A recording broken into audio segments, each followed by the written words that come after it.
Good afternoon and a warm welcome to today's webinar. My name is JP Lauer. I'm a Vice President with GEP, leading our services and growth in Europe. We have some exciting content to go through today with the help of GEP's experts. Sandra will cover real estate. Rob will go through trends in HR, labor and fleet. And then we'll hear from the energy market with Lucy and close with Abhinav's help on whole maintenance, repair, and operations news. A couple of housekeeping topics. You've all joined in listen-only mode. To ask questions, please use the Q&A window. You'll see that under the GEP logo. And please remember to click submit. We aim to answer questions at the end of the presentation today. I'll take 1 minute for a quick introduction about GEP. At GEP, we focus solely on procurement and supply chain. We provide end-to-end consulting, technology, and managed services solutions. We are a privately owned company, started about 20 years ago by the 4 founders who still lead the business today. We serve about 500 customers globally with 6,000 employees, and we do that on a very global basis with 20 offices, key offices in Europe being London, Amsterdam, Prague, and also Cluj. We're also very recognized in the industry by analysts such as Gartner, Forresters, IDC, etc. So Sandra, over to you to cover the real estate section.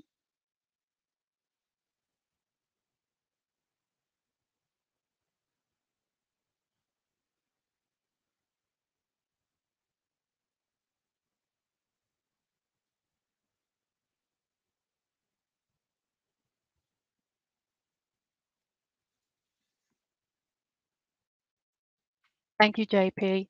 Good afternoon, everybody, and welcome to the first topic of today's webinar, real estate. My name is Sandra Loughlin, and I co-lead real estate here and facilities management at GEP. And today I'll be taking you through some of the highlights from GEP's 2023 Outlook Strategy Report, specifically key considerations, trends, and opportunities that you should be aware of. So to get us started, I'd like to call out some rather interesting facts to help set the scene for the upcoming session. Did you know real estate, or rather the built environment, consumes a whopping 40% of global energy annually, 2 billion tons of raw materials, which is equivalent to 40% of total annual global consumption, 12% of fresh water, and generates up to 30% of total waste worldwide. Now, these are staggering numbers to get your head around, but here's a few more before we move on and we talk about how we can actually reduce all of this. 75% of Europe's buildings are considered to be energy inefficient, with 30% of energy considered wasted within those buildings today. Now, considering the challenge that we all faced last year with energy availability, rising energy prices, and the EU's target to reduce energy by up to 15%, as professionals, we should be paying much more attention to how we can reduce and consume energy and energy wastage going forward. Now, in the UK alone, last year, businesses wasted enough energy in 2022 to power London for more than 7 years, according to a report from e-Energy. Now, that's equivalent in monetary terms to £40 billion. The report goes on to state that 24 million tons of CO2 could be saved annually should building operators and occupiers focus on improving insulation, upgrading of lighting systems to LED, which can reduce energy consumption by at least 30% alone, while a further 15% reduction can be achieved through managing the behaviors of people and the use of space within buildings. Now, we'll talk a bit more later on about how you can actually do that. And another 15% through smart metering. Now, here's where the importance of green leases come in, and green lease clauses and space management techniques coupled with reconfiguration of building stacking plans to manage people coming to the office, where they sit, what floors they can use, how groups are consolidated together, the use of fixed home bases rather than flex spaces that people can pull from when they are in the office, or booking of team spaces so that teams can meet in more of a dynamic way once a week rather than blocking up whole sections of building floors. So, as the intensity of use rises within buildings, surplus or underutilized space can be released or closed off or put up for sublease. Now, with 80% of buildings existing in 2050, which have already been built, the focus on reducing cost and energy consumption and associated carbon, which all fits together very nicely from a strategy perspective, should shift towards redevelopment of buildings rather than an upgrading of existing buildings, rather than solely relying on the development of new buildings, which consumes even more materials, etc. So increasing the quality and energy efficiency of refurbishments and refurbished space can release significant energy savings, cost savings, and of course, water saving opportunities for most businesses by as much as 60 to 80%. However, within the EU alone, these deep retrofits and renovations of space is only being carried out within 0.2% of buildings today. Now, why is this, I ask? Because the opportunity is significant to do things differently. What's stopping organizations from capitalizing upon these opportunities, specifically the cost to house employees in buildings in the first place, currently hovers somewhere between 9,000 per year to 18.5 thousand per year in Switzerland. And that's expected to rise on a basis of 14 to 23%, according to the latest published figures during 2023. So, a recently published global study of occupancy from Basking, we can move to the next page, showed how occupancy levels within buildings have changed significantly post-COVID, and that most organizations are experiencing average occupancy somewhere between 30% on really good days and 7% or 15% on really, really low days. Now, this makes sense given the fact that most organizations have adopted some kind of hybrid work from home policy where employees are coming to the office 1 to 2 days a week. Now, with fixed costs hovering at about 9 to 18,000 a year, and that space only being utilized now 20% of the time, you can see the inefficiency there, as well as all of the systems being left on in the building, the lighting, the heating, etc. So with the focus on cost, this offers a tremendous opportunity to actually recalibrate or right size the space as well as the cost base to move towards more efficiency. The question that I have right now is, with the inefficiency on space utilization, we haven't really seen this massive release of space coming from the commercial office sector. There hasn't been this big recalibration of space yet, specifically in an environment where companies are trying to right size the cost base and decarbonize their operations. So not quite sure why that hasn't happened yet. We have seen record levels of subleasing of space, and that's probably due to the fact that companies are tied into long-term contractual agreements and aren't able to actually change the composition or the amount of space that they have within their portfolios, which leads to the opinion that there is a level of inflexibility. However, with markets changing, real estate markets in particular, and landlords offering different types of leasing models, there is a big opportunity to reduce the average length of term that you have within your lease contracts to between 3 and 5 years, something that previously was not possible. If companies focus on that strategy and try and get their average lease term down to around 3 years, they will have a greater level of flexibility and resilience to actually change the type and the amount of space they have within their real estate portfolios, coupled with their fixed cost going forward.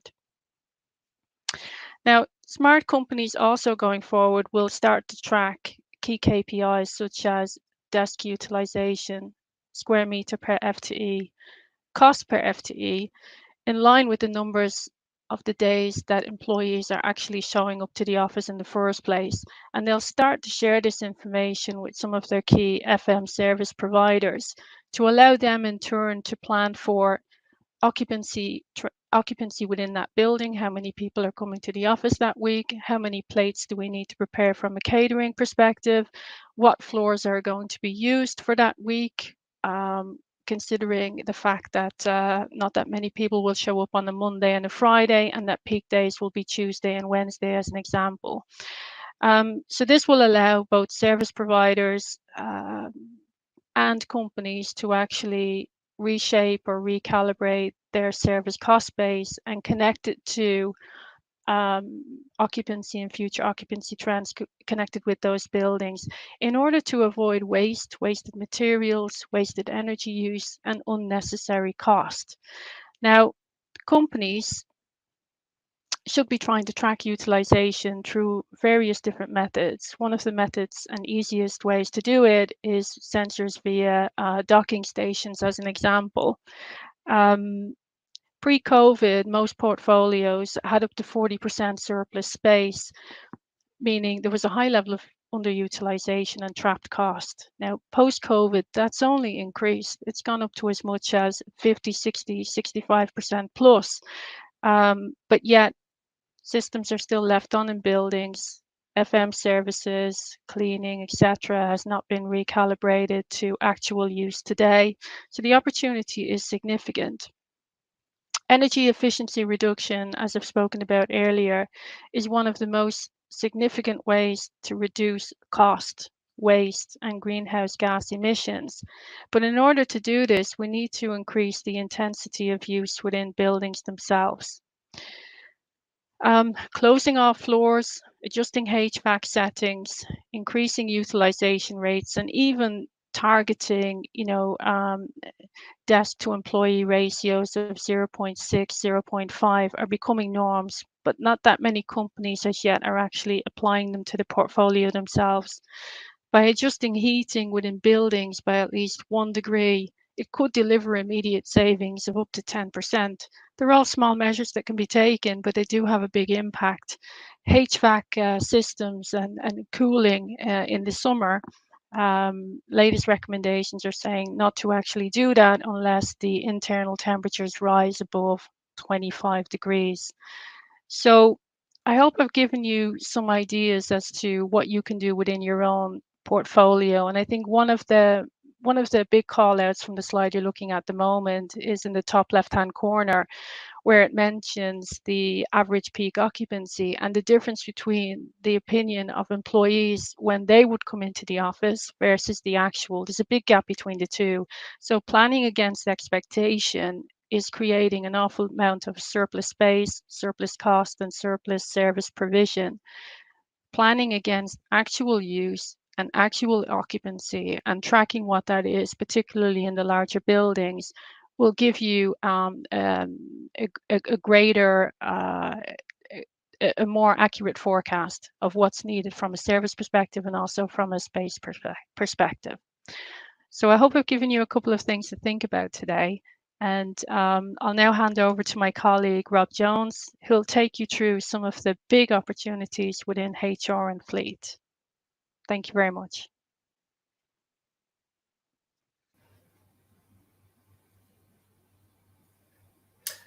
Thanks, Sandra, and good afternoon, everybody. My name's Rob Jones, and I'm a Senior Category Manager at GEP, specialising in the areas of HR and professional services. During the session, I'm going to cover off a number of key areas within the HR category, including HR benefits and corporate fleet. But I'm going to start with what is typically one of the key spend and operation areas for many organisations, and that's temporary labour and recruitment. So for temporary labour and recruitment, this has been an extraordinary time of extraordinary change in how businesses organise their talent supply chains, and none more so for European organisations, particularly with Europe being one of the largest combined markets for temporary labour. On the one hand, there are significant inflationary pressures within the market that's driven by tight labour markets leading to talent scarcity. We're also seeing pay rate pressures driven by cost of living increases. as well as the changing dynamics of working practices such as return to work versus remote working, and a greater focus on societal policies such as diversity, equality and inclusion. And on the other hand, there's the spectre of recession and a potential impact on business growth sentiment. And that will force the need for HR teams to adapt quickly to secure talent at the right cost, but also to manage flexibility in uncertain times. The key trends and forecasts over this category present a mixed picture, really. So when considering capacity, in terms of workforce and placements, overall, the European market has largely recovered and is now back to pre-pandemic levels. And this is reflected with supplier revenues and profits also recovering. From a regulatory perspective, these considerations will continue to be a major factor as rights for temporary workers across Europe are strengthened through a range of new regulations. For example, maximum length of assignments in Sweden and Norway being reviewed, statutory sick pay and pension changes in Ireland, and impossible regulations on the overall protection of agency workers covered by collective labour agreements in Germany could be fairly groundbreaking. And then the economic and political factors. Lower forecasted economic growth in many European countries combined with rising costs is expected to soften the demand for temporary agency workers, with employers in large European markets such as Germany, the Netherlands, UK, Italy and Switzerland much less optimistic about hiring labour into 2023. And also event-driven factors such as the war in Ukraine continue to impact availability of labour across the region, from migratory workers to high-skilled technical roles, or more country-specific factors such as Brexit, which continues to impact the UK's access to workers across many key sectors, from care to health to manufacturing and IT. And these dynamics necessitate an action, and procurement's role in helping their organisations navigate through these challenges has never been more important. So what are the key plans and actions that procurement can put in place to help? So firstly, ensuring proactive management of existing programs and supplier pool performance. This can be done through an overhaul of your KPIs and SLAs with your suppliers to reflect the most relevant metrics, including things like attrition and diversity, equality and inclusion. And also by leveraging KPI and SLA scorecards to actively manage the supply base and ultimately removing those suppliers who are underperforming against those overhauled metrics. You can look to expand on the service scope with high-performing suppliers. So, for example, including statement of work activities, IT staff augmentation, and even freelance contractors into existing MSP programs. This will further enable improvement in service management and also potentially increase volume throughput, which may lead to some commercial benefits. For example, maximizing rebate potential. And finally, within temporary labour, don't be afraid to challenge the supplier status quo, even in these uncertain times and these current market conditions. And with a focus on in-contract management, procurement teams should still look to execute more frequent go-to-market events, even for long-standing MSP or agency relationships, or even consider in-house talent sourcing or a hybrid model for direct approaches as viable alternatives. So moving into another key area for HR teams, we can just move on to the next slide. Thank you. So HR benefits. As the world of work went virtual during the pandemic and the lines between work and life blurred, so did it too for HR benefits. To meet the shifting environment of today's work landscape, the standard benefit offerings may be a thing of the past. For European organisations, 2023 should be a year of right-sizing, hybridising and customising their benefits packages to meet workforce key needs and benefit enhancements, flexibility and wellness. So what will the key focus areas be for benefit programmes? Well, from a HR perspective, to meet the needs of employees, variety and versatility will be key. So increased offerings across the benefits programme, including products covering financial well-being, education and other life-related topics such as counselling for specific life events. Also, as the employee demographic shifts and millennials and Gen Z become a larger proportion of the workforce, benefits that prioritise work-life balance will be seen as key selling points, and the ability for employees to take greater ownership of their own work schedules. If executed properly, these benefits will help to reduce costs, lower attrition, and with more productive employees and fewer healthcare claims. So what part can procurement play in this area that's traditionally the domain of HR teams? Firstly, by providing valuable market insight and intelligence to present different options to the HR teams. The temptation is often to focus on multi-service providers, and they still have much to offer with the kind of breadth of services and volumes and the volume throughput that can lead to some cost efficiencies. But niche players are an important part of the supply solution, and they often have more specialist knowledge and better quality or perceived value as they provide a distinct brand from the current benefit providers. You should also look to optimize cost and supply performance through dynamic pricing models. So despite the value provided by various benefit products, utilization and take-up can be quite low. To put a greater onus on the suppliers to encourage the use of their offerings, contracts and service agreements can be adjusted to tie into sign-up or call-off volumes, or employee satisfaction surveys to measure the real value that employees are receiving from the various benefit solutions that are on offer. So now moving on to the next area, onto fleet. If we just move on to the next slide, thank you. So fleet is often considered to be part of the overall benefit offering, and when also considering when considering commercial or even job need vehicles, fleet programs continue to be a large spend area for many organisations that have been going through a challenging period. From changing driver needs and behaviours, environmental legislation and regulations, through to feeling the after effects of COVID-19 and the subsequent supply chain disruptions, as well as geopolitical instability, all of this which has led to microchip shortages and low availability of new vehicles and increased fuel prices, to name amongst a number of different factors. So what's the outlook for the next 12 months? And the main message is that the challenges remain, but there may be some relief on the horizon. Firstly, vehicle acquisition and lead times. So amidst the supply chain constraints, longer vehicle lead times are forecast to continue well into 2023. So proactive management of existing lease contracts and new orders for new vehicles will remain key to controlling fleet budgets. There'll be growing demand for electric vehicles. Europe remains one of the leading regions for electric vehicles, with registrations of EVs at an all-time high, meaning that EVs are now one of the main drivers of the new car market for Europe. And with governmental and tax incentives still favourable across many countries in Europe, European organisations and employees can still benefit from lower lifetime vehicle costs.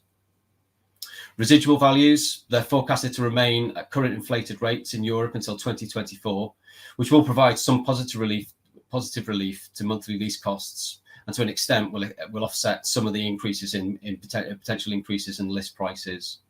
And may also provide some additional benefits if organisations can share end of lease profits from the sale of the vehicles. This environment, whilst presenting numerous challenges, also presents an opportunity for procurement teams to be creative and ensure that existing fleet programs can adapt. This can be achieved through a number of different initiatives. Firstly, challenging your vehicle specification, from introducing lower cost OEMs through to downsizing new vehicles, can reduce the lease cost, but also potentially have the knock-on benefits of lower insurance premiums, lower fuel costs, and even improved maintenance. Procurement teams should focus on unbundling their lease costs as well, so challenging the different lease cost components from finance charges, account management and maintenance charges, as well as some of the additional services such as replacement vehicles, insurance and tyres, to really look to unlock value in current and future leases. Also look to increase competition and optimise lease terms through introducing a multi-bid model across the fleet programme to ensure best value for each new lease contract, and extending the duration of lease contract terms can reduce monthly charges, but also alleviate lead time pressure from new car orders. And finally, a positive opportunity is to look to increase choice. With reduction in OEM discounts and purchasing terms, the incentive to bundle volumes with single OEMs is diminished, and introducing a greater vehicle selection can improve the employee offering. So thank you for your time. As with any of the speakers, I'd love to answer any questions you may have, so please post them. I'll now hand you over to my colleague, Lucy Cast, who will spend some time talking you through the next category area. Thank you very much. Thank you, Rob. Good afternoon, everyone. I'm Lucy Cast. I'm part of the Energy CAG practice at GEP, where I work with a number of our global colleagues to share client experience and expertise within energy. I've been at GEP for 2.5 years across a number of industries and categories, but my primary experience has been managing energy and utilities category strategies for European clients. Just a flag, I don't have much of a voice today, so my apologies for that. Thank you for your patience. I will do my best. I'd like to share with you today 3 areas. Firstly, market insight information, purchasing strategy guidance, and also look at some growing sustainability trends. I'll start with the market outlook. The last 3 years have seen unprecedented energy prices. 2021 post-pandemic recovery saw power prices double across Europe due to soaring gas prices and supply issues, depleted storage levels, and slow LNG imports due to COVID and market disruption. Come February 2022, Russia's invasion of Ukraine really highlighted Europe's dependence on Russian gas, with the supply threat triggering still higher prices. Potential pipeline damage was and remains present, as well as the fallout of sanctions imposed by the rest of Europe and the chance of Russia cutting off supply. Tied to this was then the reported maintenance and disruption on the Nord Stream pipelines. The 2023 outlook remains uncertain, with prices sensitive to ongoing geopolitical tension and Europe needing backup solutions for gas supply. Energy prices remain among those then with huge economic influence, both in terms of worsening inflation and also potentially pushing economies towards recession. EU governments have allocated over $270 billion to offset consumer energy costs, but the full impact is still to be confirmed on a country level. Given the increased demand in gas prices, a temporary use of dirtier fuels does seem likely. Presently, the supply situation, so gas storage and LNG imports, does remain robust, with above average temperatures limiting that heating demand. And evidently, with the heating and cooling demands, that is dictated by the weather patterns as well as the renewables outlook. Without wet and windy conditions, Europe is more reliant on gas burning and gas storage supply. We also saw nuclear availability being affected by strikes, maintenance, and mass closures in France last year, for example. So while prices are expected to stay elevated, with curbed hopes for significant further declines, there is some bearishness expected to extend thanks to rising nuclear production in Japan and South Korea, as well as declining competition from Asia, that healthy European gas storage levels, and milder temperatures that we are still seeing. Of course, supply and price risk remains should fuel supplies undergo damage by climate change disasters or geopolitical events. And on a popular level, key drivers are the potential recession and its impact on end-use industries. So moving over to purchasing recommendations, in face of this ongoing sensitivity of gas and power prices, GEP recommend a robust category strategy. We do assist with creating bespoke strategies that align with business goals involving some key steps. First of which being current state analysis, including to understand what, if any, strategy and governance is already in place, the types of energy contracts and time to expiration, volume forecasts, and also quite importantly, the accuracy of those forecasts. Secondly, what are the business goals? Financially, what is the business's appetite to risk, and how does this balance the desire for budget certainty? For example, companies purchasing on the spot market are fully exposed to market volatility, leaving them without budget visibility for that delivery period. And this may be the right decision based on limitations of supplier offerings in that market, or simply based on the consumption profile and risk appetite of that client. Conversely, businesses could opt for a fixed price contract where the utility price is negotiated upon signature to give greater budget visibility and therefore involve less risk from that perspective, but removes later opportunities to benefit should the market drop. Thirdly, GEP are seeing many companies opt for variable supply contracts and the development of hedging strategies. Where annual volume is sufficient, businesses can purchase their energy in portions using forward pricing, so 1, 2, or 3 years in advance. The risk is then managed by spreading the purchase over a longer period of time, so purchasing small amounts, ideally when the market conditions are more favourable. That is to say, once a predefined risk limit is breached. This approach requires clear internal governance and agreement of how to execute the strategy in such a fast-moving market. When negotiating contracts, more favourable terms may be secured with greater accuracy of volume forecasting. And so with any option besides spot, companies with less accurate consumption forecasts should be prepared to pay excessive consumption at that market rate. As you can imagine, suppliers are less willing in volatile environments to agree to contracts where they take on the price risk. We do assist with negotiations and supplier relationship management to create added value in areas such as the supplier fees, green energy rates, greater volume flexibility, or the number of hedging fixations permitted. It could be which index to follow, or a particular platform access, as well as access to monthly outlook reports to support stakeholders. And of course, we can also then advise which of those services could be worth paying certain premiums for. Whether driven by government obligations to reduce consumption or internal ESG targets, sustainability is likely at the forefront of businesses' preoccupations, with, as you can see in the top right-hand figure, renewables expected to dominate the power generation market in the coming few years. From a purchasing perspective, there can be a twofold benefit on price and staying green. Businesses are likely already considering demand reduction measures. We typically support energy audit sourcing to highlight those improvement opportunities and inefficiencies. Companies can then assess feasibility, budget, and implementation plans that meet targets. And it could be switching to LED lighting, more efficient heating systems, leveraging clever tech for more visibility on consumption operational hours, or optimizing empty car park spaces or rooftops with on-site renewables.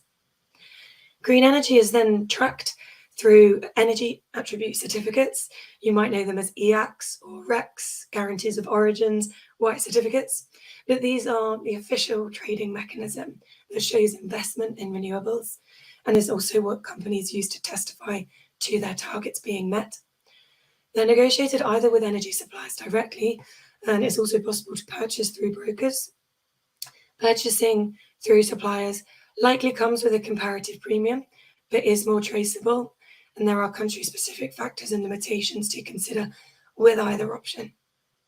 Finally then, some companies have opted to explore PPA implementation, power purchase agreements, which involves entering into long-term, so could be 10 or 20 years, with renewable developers of large-scale utility projects. These could be on site, with clients directly benefiting from the renewable energy, but it's also possible to have virtual PPAs, where more successful geographies, for instance, for solar and wind, can be then supported financially by the client and negotiate a PPA price structure over the contract tenure. To be clear, these are long, complex legal arrangements, and GEP recommend companies intending to take this commitment choose a sourcing partner wisely to identify suitable development partners, extensively risk management, and support that legal process. And of course, these sustainability measures can be used in conjunction with one another and are equally subject to a client's appetite for risk, budget certainty, and the group-wide targets. If there are any questions on the slide, please do hold on to them for the group Q&A. But for the meantime, I will hand over to Abhinav, and thank you very much for your time.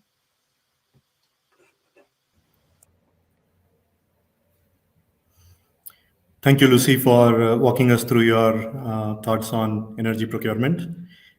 Hi, everyone. My name is Abhinav Gupta. I will cover the MRO supplies and spare parts category. I've been doing MRO procurement for about 14 years.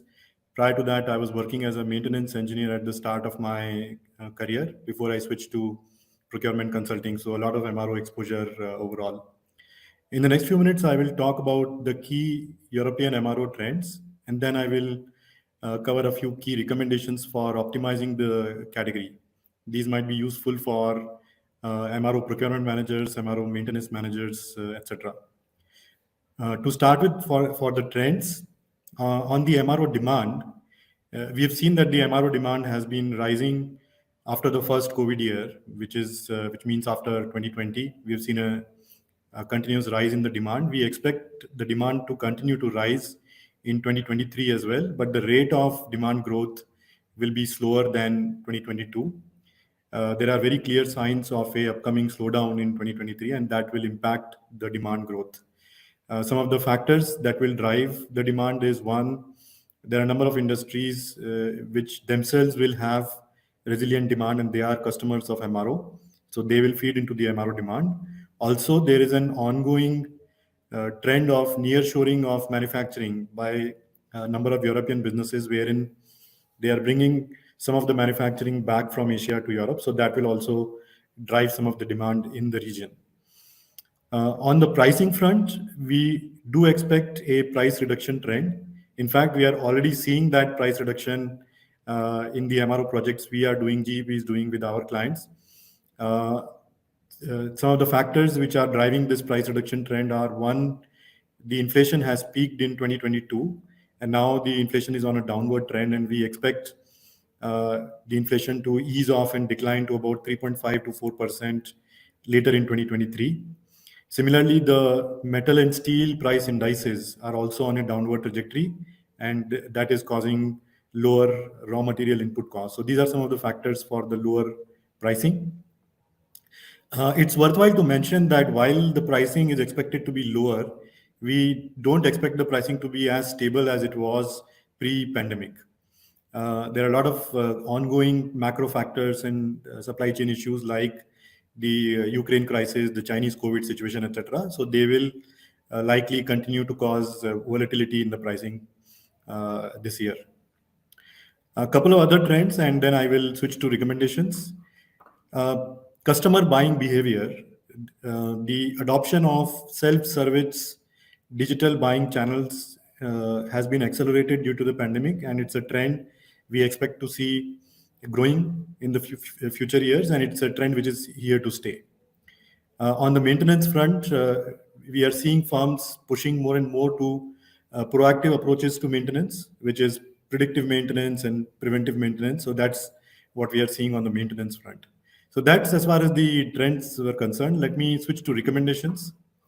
My number one recommendation would be that it is good time to carry out competitive evaluation events for MRO, for your MRO requirements now, given the better pricing we are seeing right now, as well as we expect to see through the course of 2023. We know that MRO buyers have seen unprecedented price increases in 2022, never before seen type of price increases last year. And when we had the same discussion, last year, in early last year, our guidance was to put on hold or postpone, if possible, some of those MRO sourcing events. That guidance has changed now. And for those teams who had postponed some of those events, it's good time to resume those. I think it's also worthwhile to say that this disinflation is not expected to sustain, and forecasts are that inflation will pick back up in 2024 and 2025. So that also needs to be kept in mind. Supply chain uncertainties have not gone away for some of the reasons I just mentioned a couple of minutes back, the Ukraine crisis, the Chinese COVID situation, etc. So it is important for firms to continue to take risk mitigation measures in terms of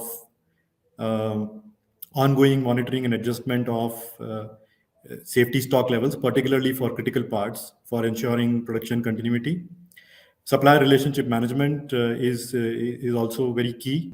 Having strong supplier partnerships is very important for ensuring that supply continuity and cost control. Also, we would advise that upcoming contracts, we continue to have price caps in those contracts just to manage any unforeseen price escalations that may come up during the life of those contracts. A couple of other recommendations, and then I will wrap up. Life cycle cost reduction, it continues to be an important focus, and MRO teams should look at total life cycle cost and not just acquisition costs. Through efficiency improvement initiatives like which are undertaken either internally or in collaboration with suppliers, very important. Sustainability is a very important focus area everywhere, including in Europe. Some of the MRO ideas which can help drive towards those sustainability goals are use of higher energy efficiency components, use of refurbished parts, bringing sustainability thinking into evaluating and selecting your MRO suppliers. So those are some of the sustainability ideas. So let me wrap up here. Keen to answer any questions that may come up later in the conversation. But for now, let me hand it over back to Sandra for her to moderate the Q&A. Thanks everyone for joining.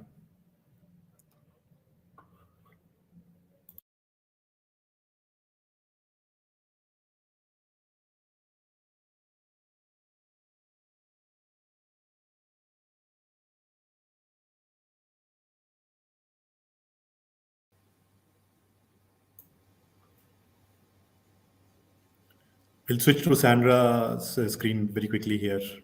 Just bear with us a moment.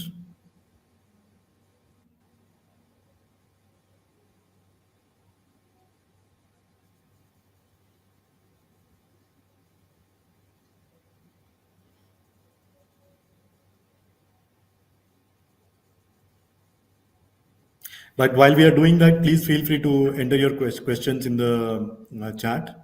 And whatever we can answer today, we will. If we cannot answer today, we will try to circle back offline.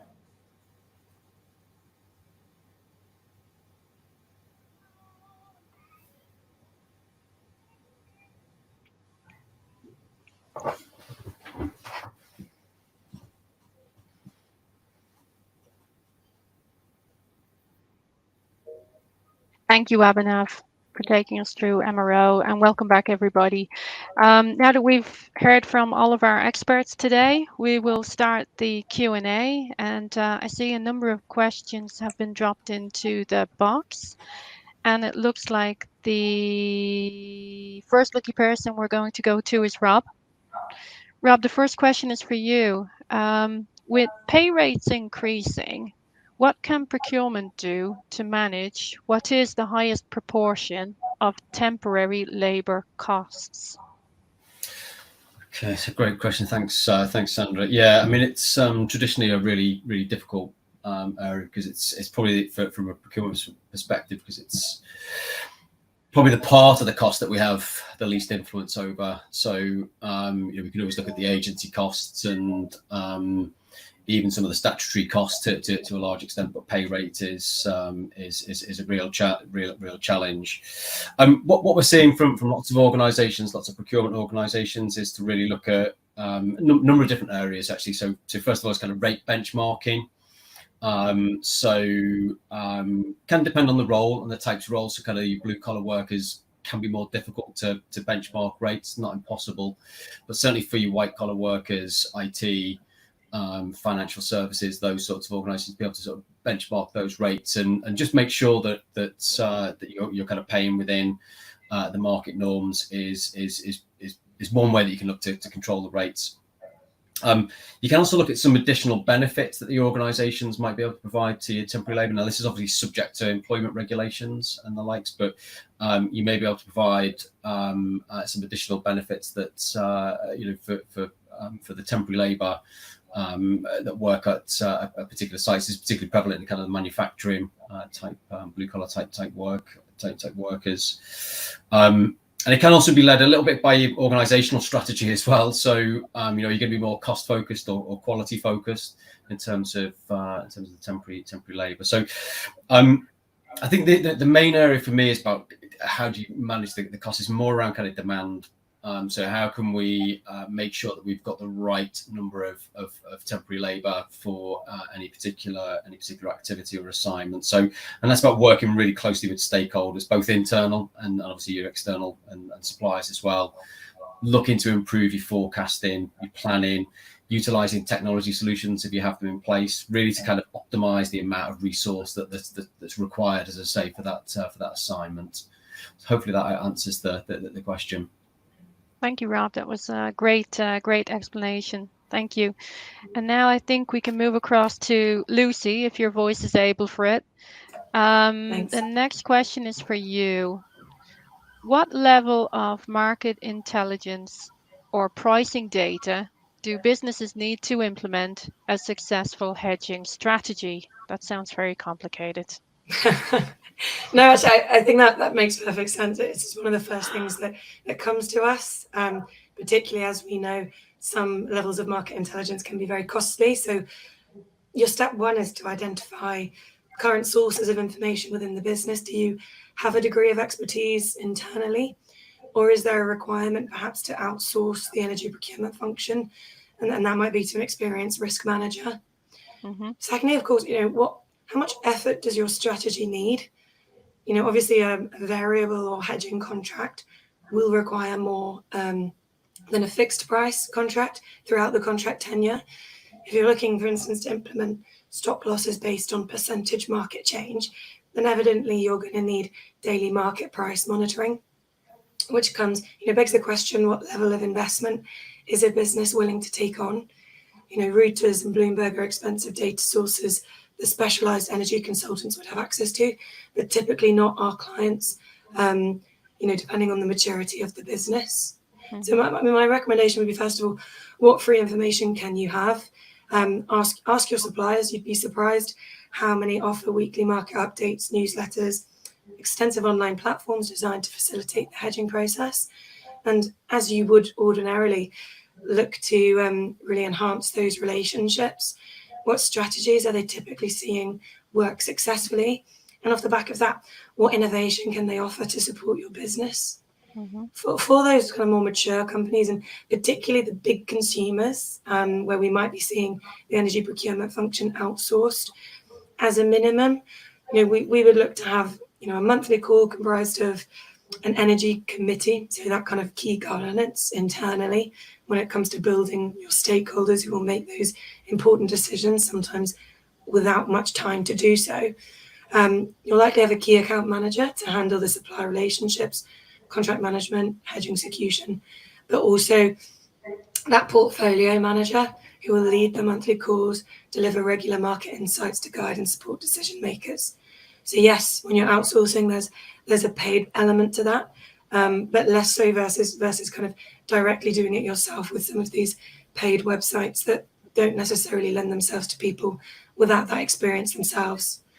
We would look to weekly newsletters and market updates to keep stakeholders informed, but really that advantage of having a dedicated procurement team with energy experience means that daily market monitoring actually leads to triggers and a proactive approach, giving businesses the reassurance that they are managing the risk. I hope that answered that question. Feel free to That makes follow sense. Okay, thank you very much, and glad your voice held out. Thank you. I see also we have a question for Abhinav. Abhinav, what magnitude of price reduction are you observing in the market right now? That's a good question. I almost half expected that question to come through. My short answer to that one, we are doing a lot of MRO procurement right now as we speak, or in the last couple of months. My short answer would be double-digit savings is what we are seeing, particularly for the more commoditized MRO parts. Yes, the savings will be typically lower for the more specialty parts because the ability to induce competition is lower in those types of parts. But for the commodity, certainly we are in a zone where very good cost reductions can be achieved if some of the events are done at this point. Thank you. Okay, that makes sense. Lucy, there's another question that has come in, if you're able to answer it. What recommendations do you have for businesses buying energy during periods of crisis? Super relevant. Okay, I would say two sides of that question, some of which we've touched upon a little bit. But you've got kind of that hedging strategy side of things, but then on the back of that, installing best practice, when it comes to contract management, supplier relationship management, stakeholder mapping and site mapping, particularly in terms of usage and forecasting. So with the hedging approach, what's currently in place, and is that strategy actually still relevant in a volatile environment? Purchasing 100% of energy in one go may suit companies who can't afford to wait should the market increase. However, during periods of volatility, we're typically seeing hedging contracts proving most successful. So clear-cut strategy, considering business goals. And, usually we're advising dynamic price limits. And by that, I mean, a certain percentage above market price that, if breached, should trigger a hedging decision. And the bigger that percentage above market price, essentially the bigger the risk appetite. So if a business chooses a very small market tolerance, stop losses are going to be much more quickly breached during volatile times. and actually businesses might not feel comfortable making those purchasing decisions. So any open position represents risk. It's a question of how much unknown risk the company is willing to take on, and also that time pressure. So are you buying 2 years in advance, 1 year, or just delivery start in 3 months? So how much time have you actually got? So I think kind of coming back to the previous question, you want to look at establishing really good market intelligence, having that site and country mapping, recalculating your consumption and forecast to check the accuracy, so that you can give suppliers, maximal visibility, which will really help to build those relationships. Speak to them regularly in terms of growth, innovation areas, and the potential dangers. It might be as simple as implementing regular review meetings to proactively enable discussion and collaboration. And through that, you can establish the clear contract management processes in place, particularly when it comes to anticipating expiration. I think I mentioned the importance of a governance board already, but making sure you've got stakeholders, probably at a country level rather than a site level, whose decision will stand. While these decisions aren't to be rushed, a couple of days hesitation, if a strategy isn't fully and correctly approved, can be very expensive and have huge knock-on effects. Okay. Lastly, I think actually I'll stop there just to give the last few minutes the next question chance. Thanks for the question. Thanks, Lucy. That was a great answer. And we have another question that's come in from the audience that I think it is referring to the foreseeable or upcoming recession and the potential impact on that in relation to some of the categories that we're discussing here today. Abhinav, are you able to relate that to the MRO category? Yes, certainly, Sandra. I'm looking at the question as well. If I understand the question correctly, I think it refers to the likelihood of the recession. So I would say that the recession is very likely based on a lot of analysis which has been done, a lot of long-term historical charts which have been looked at by analysts and so on. At this point, the question is not whether there will be a slowdown, but more in terms of how long it will sustain and what will be the degree of it or the intensity of it. Particularly in North America and Europe, that seems to be the case based on a lot of, obviously analysis which has been done. So that would be my sort of short answer to that. In terms of the impact on the categories, we have, I think, discussed through the course of this conversation for each of the categories we have covered. Again, from an MRO perspective, we do expect a less than 2022 growth rate in demand. But still, the demand will be resilient. It will at least be a single-digit percentage growth. And otherwise, the pricing is on a downward trend, and it's good time to leverage that improved pricing from distributors and manufacturers. Thank you, Abhinav. Okay, and I think we have time for maybe one more question. I see a real estate question has come in regarding what are the short-term actions that we can take to reduce cost quickly within real estate? That's a really good one and one that I'm asked very often. There's a couple of key things that you can do. You need to critically assess your portfolio and your expiry dates, break dates within your leased portfolio and identify what part of the lease portfolio is up for renewal or has a specific lease event coming within the next 12 months. Those are the leases that you should isolate, and you should figure out whether you really need that space and be super critical about that. It could be that you need less space, not necessarily the space that you have. Execute early surrender rights that you have. Understand the payoff in relation to early buyout options and the return of investment in relation to that. Should you actually exit the property ahead of the lease expiry date, and can you agree a one-time payment to landlords to let them release you from those obligations? Reduce parking leases and parking spaces which are fixed cost within your lease and that you are reporting on the fixed line basis, because at the end of the day, you've seen the occupancy trends and the data coming from the latest studies, and no matter what clients we talk to, they're all saying the same thing. Employees in general are coming to the office 1 day a week. You're paying fixed cost on your parking spaces, which could be turned over for 3 or 4 or even 5 employees going forward. So reduce them where you can. Cancel your storage space leases if you do have storage space. Sell furniture that you have in storage as well and release that space. Identify real estate markets where markets are depressed. There are opportunities out there to restructure, regear, and renegotiate leases where you can achieve up to 10% or more through a renegotiation on a short term in return for an extended commitment on that lease. And one of the last opportunities that I'll talk about is structural lease auditing, or lease auditing of your top 20 most expensive leases, where you can claw back between 1% and 3% easily through looking at those CAM charges and charges from landlords. And you can even pay for that through a no cure, no pay basis with an external provider. So that will release cash back into the business quickly, as well as negotiate with your landlords and try and claw back or change the amount of deposits that you have out there in relation to your leases. Generally, deposits which are too big are offered to landlords, replace them with corporate guarantees or bank guarantees, release that hard needed cash back into the business to fund other profitable enterprises that your business needs to fund, and to help the business survive the tough period that we're all facing right now.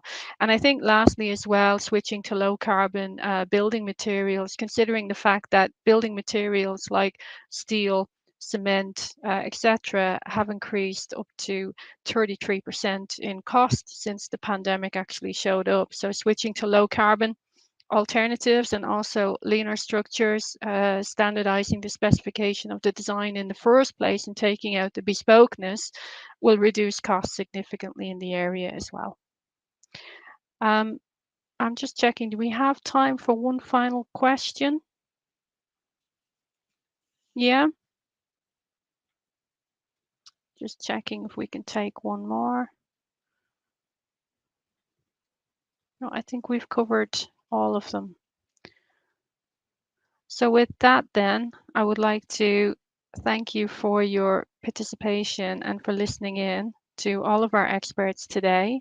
Hopefully you've learned a few tricks to take you through the next period, and looking forward to seeing you at the next GEP webinar very soon. Thank you very much.